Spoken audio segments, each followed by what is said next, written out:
আসসালামু আলাইকুম বন্ধুরা, রীতিমতো ইনফিনিক্স, আইটেল বা টেকনো এই ব্র্যান্ডগুলোর নাম আমরা আগে তেমন বেশি একটা শুনিনি, কিন্তু এই সময় সে রুরাল এরিয়া থেকে শুরু করে অনেক জায়গাতে বাংলাদেশের মধ্যে এই তিনোটা ব্র্যান্ডের ফোন অনেক বেশি পরিমাণ সেল হয়। কিন্তু তারা যে বাজেটের মধ্যে ফোনগুলোকে সেল করে থাকে কিংবা তাদের যে মার্কেট বেসটা রয়েছে এটা ফুল অন ছিল একটা সময় সিম্ফনি কিংবা ওয়ালটনের কাছে। পুরো মার্কেটটা গিয়ে এখন ইনফিনিক্স এবং বাজেট থেকে একদম লো বাজেট ক্যাটাগরির মধ্যে আইটেল এবং টেকনোর মাঝখানে ফোনগুলো চলে।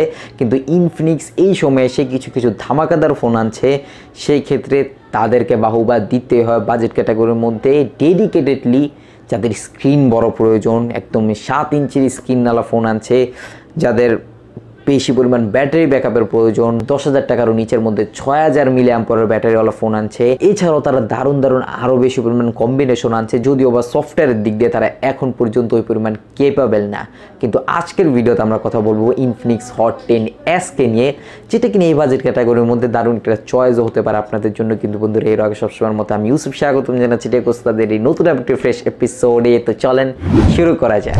বন্ধুরা, শুরুতে যদি কিছু হাইলাইটিং ফিচার্স নিয়ে কথা বলা যাক, তার মধ্যে হলো 6.82 ইঞ্চেসের একটা 90 হার্জ রিফ্রেশ রেটের এইচডি প্লাসের আইপিএস টিএফটি প্যানেল।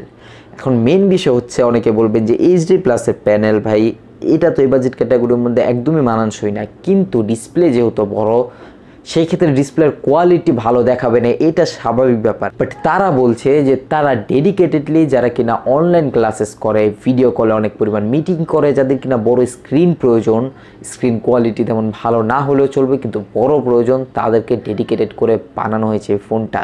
এবং এই বাজেট ক্যাটাগরির মধ্যে একটা দারুণ বিষয় হচ্ছে তারা 48 মেগাপিক্সেলের ক্যামেরা সেট আপ ইন্ট্রোডিউস করেছে, এবং 48 মেগাপিক্সেলের প্রাইমারি ক্যামেরার পাশাপাশি 8 মেগাপিক্সেলের একটা সেলফি ক্যামেরা রয়েছে, যেটা নিয়েও কিনা কমপ্লেন করার মতো তেমন কিছুই নেই। এবং বাজেট ক্যাটাগরির মধ্যে যেটা কিনা রেগুলার বিষয়, একদমই জেনারেটরের মতো 6000 মিলি অ্যাম্পিয়ারের ব্যাটারি রয়েছে, কিন্তু চার্জার হিসাবে 10 ওয়াটের রয়েছে।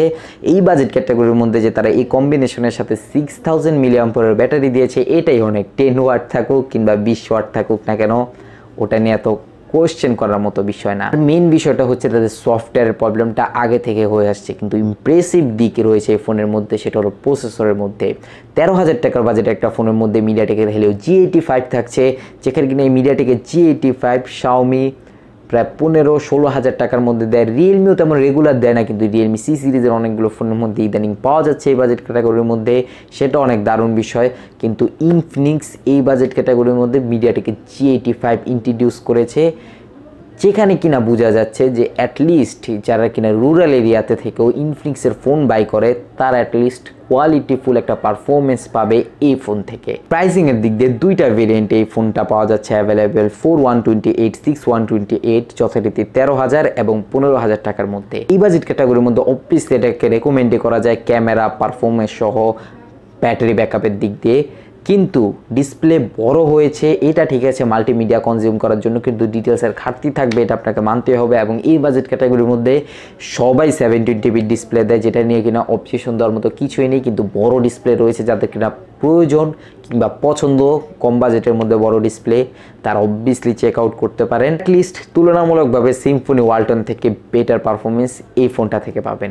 আপনাদের বন্ধুরা নিয়ে কি মতামত নিচে কমেন্ট বক্সে অবভিয়াসলি জানাবেন, এবং কেউ যদি ইনফিনিক্স কিংবা আইটেল টেকনোর ফোন ইউজ করে থাকেন অলরেডি, নিচে কমেন্ট বক্সে আপনার এক্সপিরিয়েন্স জানিয়ে যেতে ভুলবেন না, এবং ভিডিওটি শেয়ার করে ছড়িয়ে দেবেন আপনার সকল বন্ধু এবং পরিবারের সাথে। এবং সবচেয়ে গুরুত্বপূর্ণ জিনিস যেটা কিনা আপনারা অলওয়েজ করতে ভুলে যান, নিচে সাবস্ক্রাইব বাটনের দিকে খেয়াল করে দেখুন, যদি এখন পর্যন্ত লাল থাকে আপনার জন্যই লাল হয়ে আছে, এক ক্লিকে কালো করে বেল আইকনে গিয়ে অল করে দিন, তাহলে আমাদের সকল ভিডিও নোটিফিকেশন সবার আগে আপনি পেয়ে যাবেন যখন আমরা নতুন ভিডিওস আপলোড করব।